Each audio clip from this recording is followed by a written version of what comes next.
Hi, just recording a quick video today to supplement your Socrates video material or Socrates lecture. This can provide sort of a review of what I take to be probably the most important aspect discussed by Socrates in the Apology. So, I figured we would just go through the bare bones basics in plain language as simple as possible and see if we can't make some sense of the kind of moral obligation that Socrates sees applied to us as a result of the nature of his wisdom. So, we saw with the pre-Socratics that with Heraclitus and Parmenides, they reached a point of contradiction. Right? Heraclitus seems to have a knockdown argument. Parmenides seems to have a knockdown argument. And they contradict one another. Both can't be right. Both rationally seem to be right.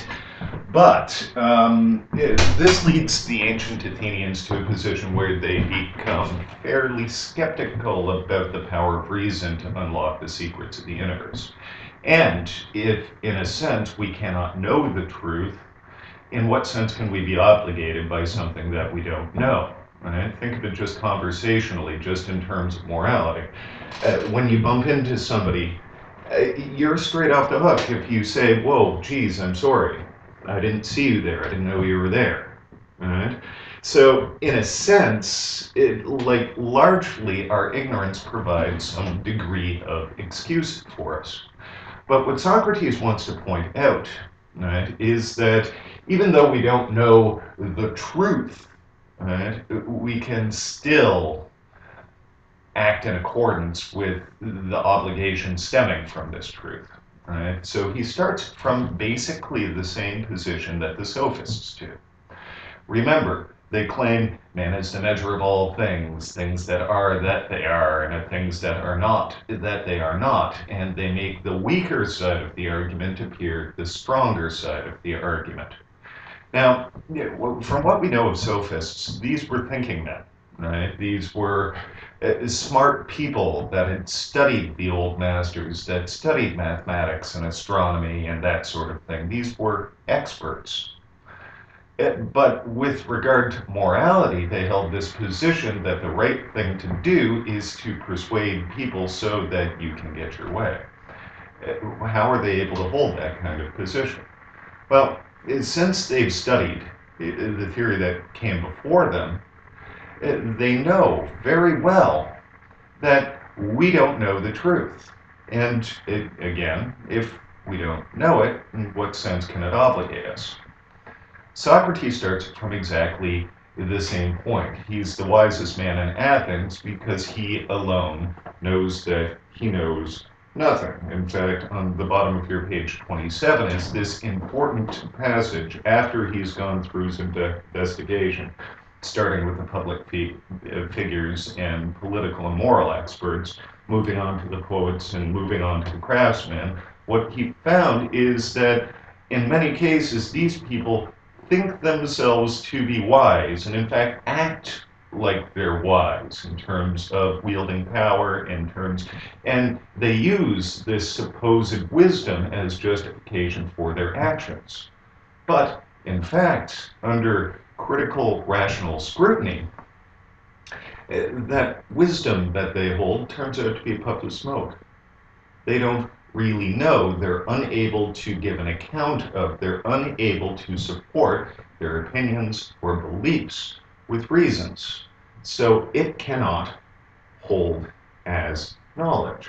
So what Socrates does through his investigation is he questions these people, critically and rationally applies a degree of scrutiny to their arguments, and demonstrates in all of these cases that these people only think they're wise when in fact their wisdom doesn't stand up to that scrutiny.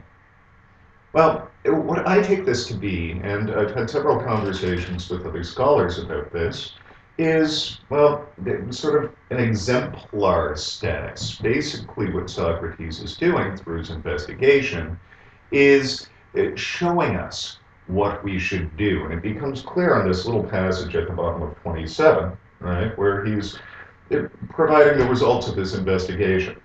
He says, what's probable, gentlemen, is in fact that God is wise, and his auricular response that it meant that human wisdom is worth little or nothing. And that when he says this man, Socrates, he's using my name as an example, as if he said, this man among you mortals is wisest, who like Socrates understands that his wisdom is worthless. So even now, I continue this investigation as God bade me, and I go around seeking out anyone that the citizen or stranger whom I think wise. And then, if I do not think he is, I come to the assistance of the God and show him that he's not wise. So, what Socrates is saying here is that the nature of his wisdom, the nature of all of our wisdom by his account, is that we know nothing. But this knowing nothing, it's a negative claim to knowledge, but the claim itself is kind of positive, isn't it? We know that we know nothing. Right? This suggests a methodology. Right? If we know that supporting our beliefs or opinions with reasons is what strengthens them enough to approximate some sort of knowledge, and if we know that we are unable to do that with these beliefs and opinions, we know that we know nothing, and that bit of knowledge, this sort of meta-belief about our beliefs, has some sort of positive moral traction. The cardinal sin for Socrates is thinking ourselves wise when we are not. Just here's an example, his reason for why we should not fear death. Because death is an unknown. We shouldn't fear the unknown. In fact, right, to fear death, by Socrates' account, is to think that we are wise when we are not. How so? Because when we fear death, we are claiming to know something about it, namely that it's a bad thing. And he concludes by pointing out to us, right in the conclusion here, that if we ask our cultural beliefs, right, what death is, our culture tells us it's one of two things. Right? He says on 43, let us reflect in this way, too, that there is good hope that death is a blessing, for it is one of two things. Either the dead are nothing and have no perception of anything, or it is, as we are told, change and relocation of the soul from here to another place. If it's a complete lack of perception, like a dreamless sleep, then death would be a great advantage. For I think that if one had to pick out that night during which a man slept soundly and did not dream, put beside it the other nights and days of his life, then see how many days and nights had been better and more pleasant than that night. Not only a private person, but a great king would find them easy to count compared with the other days and nights. So, if death is like a dreamless sleep, that's not painful.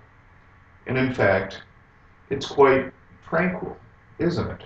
Right? If death is like this, I say it's an advantage, for all eternity would then seem to be nothing more than a single night. If, on the other hand, death is changed from here to another place, and what we're told is true, and all those who have died there would be a great blessing, what greater blessing could there be, gentlemen of the jury? Anyone arriving in Hades will have escaped from all those who call themselves jurymen here, and will also find those true jurymen who are said to sit in judgment there, Minos, etc., etc. And what does Socrates suggest he'll do? Exactly what he was doing during life, applying his method. This method of critical sort of moral reasoning, right, that demands justification for beliefs and opinions that are supposed to account for knowledge. Right? So I find this to be just a beautiful intellectual move. We know that we know nothing. The greatest sin for Socrates is thinking ourselves wise when we should not, when we're not. So should we do? We should live our lives with this critical, rational disposition, demanding justification for opinions and beliefs. Now, in class, I usually say that Socrates, this is anachronistic and it's a weird way to think of Socrates, but in terms of a democracy, he believes in a kind of groupthink where we as public intellectuals, arguers, and just generally rational human beings challenge one another to support our opinions and beliefs, and anything that's shaky should fall away if we all engage in this process. So, publicly, culturally, socially, and politically, what we should be doing is trying to come up with the best opinions and beliefs, best meaning those most stable, most pinned down, most justified by reasons. Right? And as a result of this process, our justice system will approximate justice more perfectly. Our notion of piety will be a more perfect imitation of what's actually true. So what should we do? Just in bare bones basics. Think of it this way. If we know that we know nothing, and we know that we should not think or act as though we're wise when in fact we are not, should we claim to know anything that we don't? No. Should we act as though we know anything that we don't? No. And what happens when other people make claims to knowledge? We should demand their reasons in support of those beliefs. We should demand, show me your reasons, and then we can have a conversation about these values that actually gets somewhere. I just find this a beautiful, beautiful moral position, and I thought today I would make this short video just to supplement what I've already given you so that you've got it for your reference. Right? He starts with a negative epistemology and winds up with positive morality. This is philosophy par excellence. Right? Think of it this way. If philosophy is the love of wisdom, it's a disposition. It's not a claim to have all the wisdom. And in fact, when I see philosophers asked a straight out question and then they give, oh, well, reality is this way, etc., I'm always a little embarrassed for them. Why? Because, in fact, in the grandiose sense, we don't know. We don't know what the answer is. The philosopher's skill is to dispose ourselves to truth and wisdom and come up with systematic ways of questioning and testing what beliefs and opinions that we have. And hopefully throughout this course you'll see that, like, really, this is how all of the disciplines work. Think about it. In your science class, right? They may present you with certain facts and that sort of thing, and certain methodologies through which they make inferences about those facts that generate a certain degree of knowledge. But anybody who knows anything about science knows that it is a fallibilistic discipline that works in much this way. Here is your hypothesis. You test the hypothesis. You say, haha, I think I'm onto something, and submit it to a jury of your peers who all investigate, test the research, criticize, etc., etc., etc. The whole of our scientific understanding of the world acts just like this Socratic kind of method of testing. And a scientist who says, well, we know exactly what, really in the grand sense, in terms of the kind of cosmological discussion that the pre-Socratics were having, the best we have are some pretty well worked out theories.